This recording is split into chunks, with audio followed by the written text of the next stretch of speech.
ይገርማል እኮ የአብርሃም አመል ሰውና አመሉ አሉ። የአብርሃም አመል መቼም የማይለቅ ነው። ይሄ በጣም ክፉ ልምድ ስላለበት ልጁ ሌላ ሴት አምጥቶ እንደገና ከሌላኛዋ መቀላወጥ ይሄ አመሉ ነው። አመል ደግሞ በጭራሽ የሚለቅ ነገር አይደለም። እውነት በዚህን ያክል ቤተሰብን እያስናቁ ቤተሰብን እየተሳደቡ የልጅን እናት በዚህን ያክል ከፍ ዝቅ እያደረጉ ይሄን ያክል ንግግር ከአንተ አይጠበቅም ነበር አብርሃም ማለት ነው። እውነት በጣም ያሳፍራል። ሰላም ሰላም ቤተሰብ እንዴት ናችሁልኝ? ደህና ናችሁ ወይ? ሰላማችሁ ብዝት ትርፍ ይበልኝ ውድ ቤተሰቦቼ። እንግዲህ ዛሬ ደግሞ እየሰማን ያለነው ታሪክ ነው። በጣም በቅድሚያ ግን ማለት ነው ፍቅር ከዚህ በፊት እንግዲህ ከፉአድ ጋር ወልዳለች፣ ልጅ አላቸው። ከፉአድ ጋርም ነበሩ አይደለ? እኔ አሁን አብርሃም በትናንትናው ዕለት ሩታ ምን አላት? እኔ እና እሷ እንደጨረስን በምን አወቅሽ? ከአንቺ ጋር ሁኜ ራሱ ከእሷ ጋር እንደሆንኩ ምንም የምታውቂው ነገር የለም አላት ማለት ነው። ያ ማለት አብርሃም የተናገረው ንግግር እውነት ከሆነ ፍቅርም ከፉአድ ጋር እያለች ችት አድርጋለች ማለት እኮ ነው። በአብርሃም ንግግር ነው የምላችሁ። እኔ ግን አይመስለኝም ፍቅር እውነት እንደዚህ አይነት ህሊና አላት ብዬ አላስብም። ከዚህ ጋር የመጣችሁ አንድና አንድ ሴቶቹን ለማናደድ አናድጅልኝ፣ ከኔ ጋር እንዲርቁ ፈልጋለሁ ብሎ ይዟት መጣ እንጂ ፍቅርና አብርሃም ፍቅር ጀምረውም አይደለም። ሲጀመርም በእኔ እምነት እንደዛ ነው። ቤተሰቦች የሆነ ውስጣችሁ የማይቀበለው ነገር አለ አይደለ? እኔ ፍቅርና አብርሃም ፍቅረኛ ናቸው ብዬ በጨረሻ ላይ አላስብም አልገምትምም ማለት እሱም ደግሞ በቅርብ ጊዜ የምናየው ይሆናል። ነገር ግን ማለት ነው ፍቅር አየሽ አይደለ? አንቺ ሴቶቹን አናድጅልኝ ብሎ በጣም ብዙ ነገር ሰጥቶ እኔ አላቅም፣ ገንዘብም ሰጥቶች ሊሆን ይችላል። አብርሃም ምንም የምናውቀው ነገር የለም። እንደዚህ ብሎ አምጥቶሽ ዛሬ የአንቺ ስም እንዲሰደብ ነው እያደረገሽ ያለ። ለምን እኔ ከትዳሬ ጋር ሳለሁኝ ከፍቅር ጋርም ነበርኩ በማለቱ የአንቺ ስም በጣም ነው የሚወርደው። አንቺ በጣም ነው የምትሰደቢው ፍቅር ማለት ነው። ስለዚህ የፈለገ ስራ ጥንቅር ሊል ይችላል። ከክብር በላይ የሚበልጥ ነገር የለም። አንቺ ከዚህ ነገር ከሌለሽበት እጅሽን ብታወጭ የተሻለ ነው ብዬ ነው የማስበው። ምክንያቱም አንቺ ሌላ ስም ሳይሰጥሽ በፊት ቶሎ ብለሽ ነገሩን ብታቋርጩ አሪፍ ነው። እንደዚህ አይነት ነገር ከመካከላችሁ ከሌለ ማለት ነው። ይሄ ወራዳ ምን አይነት ወራዳ ሰው ነው አብርሃም ማለት ግን? በፈጣሪ ስም እውነት አንተ የቤተሰብ ክብር እንኳን አይገባም። ትንሽ ተወው እስኪል ስለ ሚዲያው ሰው ስለሌላው ስለ ሩታ ማትጨነቅ ለእናትና ለአባታ አታስብም? ምን አይነት ሰው ብትሆን ነው? ምን አይነት ፍጡር ነው አብርሃም? እንደዚህ አይነት የተልከሰከሰ ባህሪ ነው እንዲህ ያለው ይሄ ልጅ። ለካ እስካሁን ድረስ አናቀህም። እውነት ያ የግሌ ህይወት ነው፣ አንቺን አይመለከትሽም እንዴ? በጣም ነው እንጂ የሚመለከታት። በህይወቷ ውስጥ ቀልደሃል እኮ። የሴቶች ህይወት መቀለጃ ነው ወይ? ባለፈ ህይወቴ አይመለከተሽም ሲል እኔ በጣም ያዘንኩት በእውነት። ምክንያቱም ከእሷ ላይ ያለ ነው አቸች ሲል የነበረው እና በሁላቸው ምን ያሁን በሩታ ምናምን ሳይሆን በሄርሜላም ሆነ በፍቅር ይሄን ያክል የሚያስቀልድ ነገር አንተ ምንድን ነው ማለት ቂም በቀል አለብህ ነው? ሴቶችን መበቀል የምትፈልግበት ምክንያት ምንድን ነው? በሴት ልጅ ከዚህ በፊት ተጎድተሃል፣ ልብ ተሰብሮ ነበረ። ያቺ የሰበረችን ሴት እየተበቀልክ ነው እንዴ? ሴቶቹን አልገባኝም እኮ በዚህን ያክል እያደረገ ያለው ማለት ነው። እውነት በጣም አሳፋሪ ነገር ነው። እንግዲህ ዴቭም ያው ነግሮታል። ጭራሽ እንድትሆን አልፈልግም ከእሷ ጋር እያለ ነው። እንዲ ሰማውም አይችልም። ሲጀመር እንደዚህ ከተባለ አብርሃም ይብስበታል ማለት ነው። እና እሱ እንደፈለገ መሆን ይችላል። ነገር ግን ማለት ነው እኔ አላቅም ሩታ እኔ በጣም ነው አሁን የሩታ ነገር እየባሰ መጣ። የመሬን ነው የምላችሁ እንዴ በዚህን ያክል እየሆነ በዚህን ያክል ዝቅ ከፍ እያደረገ የምታወሪውን እንኳን በስነ ስርዓቱ በአግባቡ እየመለሰልሽ አይደለም ማለት ነው። በዚህን ያክል ሴቶችን ልክ እንደ ባቡር እንደ ባቡር በሉት እኮ የሚያመላለስ ጉድ ማለት ሴቶችን እንደዚህ በላይሽ ላይ እየደራረበ እያመላለሳቸው አንዷንም ነጯንም ጥቁሯንም እያደረገ እያመጣ ከዚህ በኋላ ወደ እኔ ህይወት መጥቶ ህይወታችን ይስተካከላል ብለሽ ማሰብሽ ራሱ እኔ እንጃ አላውቅም። እንዴት አይነት ልብ ቢኖርሽ ነው ሩት? የምሬን ነው። በቃ አንቺ ቆፍጠን ብለሽ እኮ ማለት ነው። እስኪ የምር እሱ ይፈልግሽ፣ እሱ ልጄን ብሎ ይምጣ። ልጅ ያለው አይደለ? የምር ህሊናና ልብ ካለው ልጄን ብሎ መምጣቱ አይቀርም ወደ አንቺ ማለት ነው። እኔ ከዚህ በኋላ ቆፍጠን ኮስተር ብለሽ ማለት ነው ከቤትሽ ብትቀመጪ።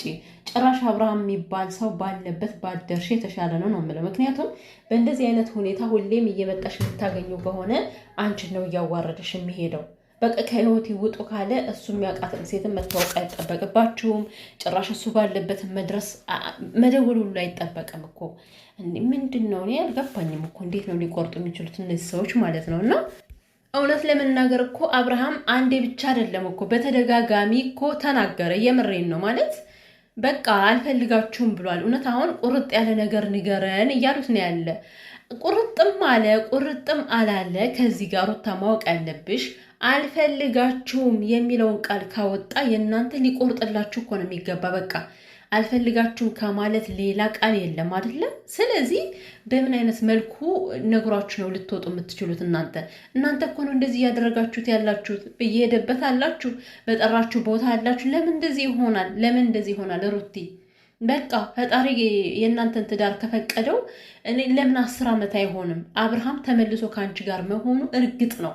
ፈጣሪ ከፈቀደው ይሄ ትዳር ተመልሶ ይስተካከላል ተብሎ ተጽፎ ከሆነ ከላይ የትም ይዝለል የትም አብርሃም ከአንቺ ጋር ተመልሶ ትዳሩን ይመራል። እመኝ ማለት ነው። ከዛ ውጭ ግን ይሄን ማመና በቃ ይሄን አምነሽ መቀበል አለብሽ ሩታ።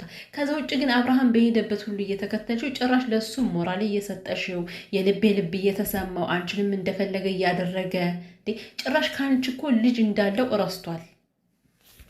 አብርሃም እያስተማረም እየተናገራቸውም ያለው ለምሳሌ አሁን የሴት ልጅ ስብራት የሴት ልጅ የልቧ መሰበር ጭራሽ ሊገባውና ሊሰማው አልቻለም። እንደ ጀብድ ነው እያደረገው ያለው። አንዷን መታ ስትሰበር ምንም አይመስለውም፣ አንዷን መታ ስታነባ ምንም አይመስለውም። ገብቷቸዋል አይደለ? ይሄን ነው ሊረዳ ያልቻለው አብርሃም። የሚያደርጋቸው ነገሮች በሙሉ ለሱ ትክክል ናቸው፣ ለሌላኛው ደግሞ ቁስል ነው። ያ ቁስል ግን እየታየው አይደለም። አሁንም ነገ ፍቅርን እንደነሱ አስለቅሷት እንደነሱ ልቧን ሰብሯት ሌላኛዋንም ሊያመጣ ይችላል። ስለዚህ ይሄ ልጅ ጤናማ ነው ብሎ ማሰብ ራሱ በጣም ከባድ ነገር ነው።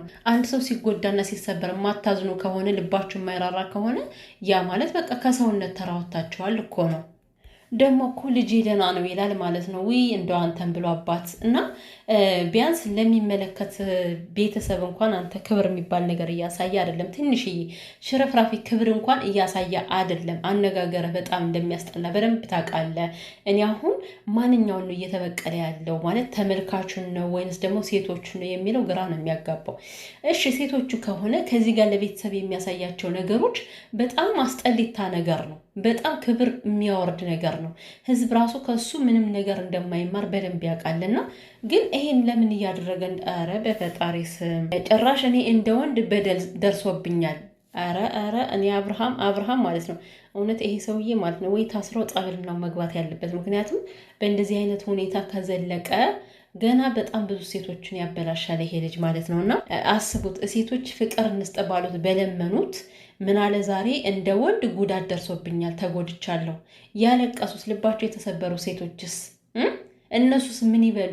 አንተ እየዞርክ ደህና ከተቀመጡበት ከቤታቸው ሂደህ ግብት እያልክ ልባቸውን የምትሰብረው ሴትነታቸውን የምታረክሰው እነሱስ ምን ይበሉ?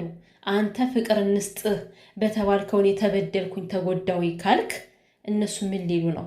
የእውነት በጣም ነው ልብ የሚሰብረው። አቤት አነጋገሩ እንዴት ልብ ይሰብራል መሰላችሁ! ነገሮችን ሆን ብሎ እያደረጋቸው ነው ያለ አብርሃም፣ እውነት ለመናገር ማለት ነው። ማለት ይሄ ነገር እንደማያስቀይም ጠፍቶት አይደለም። በተለይ አሁን እናትና አባቱ ምን ያክል አንገታቸው እንደሚደፉ በደንብ ይገባዋል። ነገር ግን ሆን ብሎ ነው እያደረገ ያለው እና ለዛ ነው ከቤተሰብ ጋር ነው ልክ የተጋባው ወይስ ደግሞ ከሴቶቹ ጋር ነው እያልኩኝ ያለሁት ማለት እና እኔ ግን ምንም ይሁን ምንም የሚፈጠር ሴቶቹ በቃ ከሱ መራቅ አለባችሁ። ዛሬ ኤፍሬም ሄርሜላን አግብቶ አውርቷት ነበር። እሷን ብትሆን እንደ ሙጫ እንደዚህ አለቅም አይነት ነገር ነው ስታይል የምታወራው እና እኔ ሩቲ ማለት ነው አንቺ ፈጣርሽን ተማመኝ፣ በቃ ትዳሬን አድንልኝ በይው። እውነት የምር ትዳርሽ መዳን ካለበት ፈጣሪ አግዞች ሊድን ይችላል።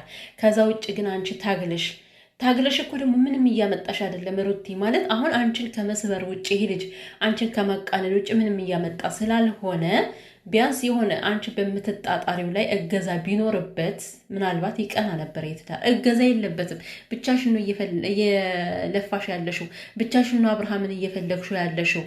እሱ ልጅ እንዳለው እንኳን እያስታወስ አይደለም። እና እኔ ምን ማለት እንዳለብኝ አላውቅም። ሩታ ግን በቃ ራስሽን ከዚህ ነገር ብትቆጥቢ የተሻለ ነው። እኔ በጭራሽ ዛሬ ደግሞ ፈልጋው ትመጣለች ብዬ አላሰብኩም ነበር። እኔ በጣም ነው የደነገጥኩት ከዴብ ጋር ሳያቸው ማለት ነው። ዴብም ቢሆን እናንተ የራሳቸውን ህይወት ኑሩ፣ በቃ ከዚህ በኋላ ከመጣ ይምጣ ካልመጣ የራሱ ጉዳይ ብሏል ማለት ነው። ይህን ነገር ከልብሽ ማስገባት አለብሽ ሩታ። ለአንዴና ለመጨረሻ ጊዜ የራሱ ጉዳይ ብለሽ ታዩ። ከልጅሽ ጋር እመሪ፣ ከልጅሽ ጋር ድመቂ። ምናልባት አንቺ ደግሞ ተሽለሽ ሲያይሽ አገር ሽቶበት ደግሞ መጣው ብሎ አንቺን ሊለማመጥሽ እና ሊለምንሽም ይችላል፣ አይታወቅም። አዎ የጊዜ ጉዳይ ነው ፍላለች ፍቅር ለሄርሜላ ማለት ነው። የጊዜ ጉዳይ ነው እንጂ ማንም እንደሳቀ አይቆይም፣ ማንም ደግሞ እንዳዘነ አይቆይም። አብርሃም ደግሞ ዛሬ ዝል ዝል ያለበት ምናልባት ነገሮች ተቀይሮ አንቺን ለማኝ ሊሆን ይችላል። በጣም ከባድ ነገር ነው እውነት። ኧረ በጣም ነው የሚደብረው።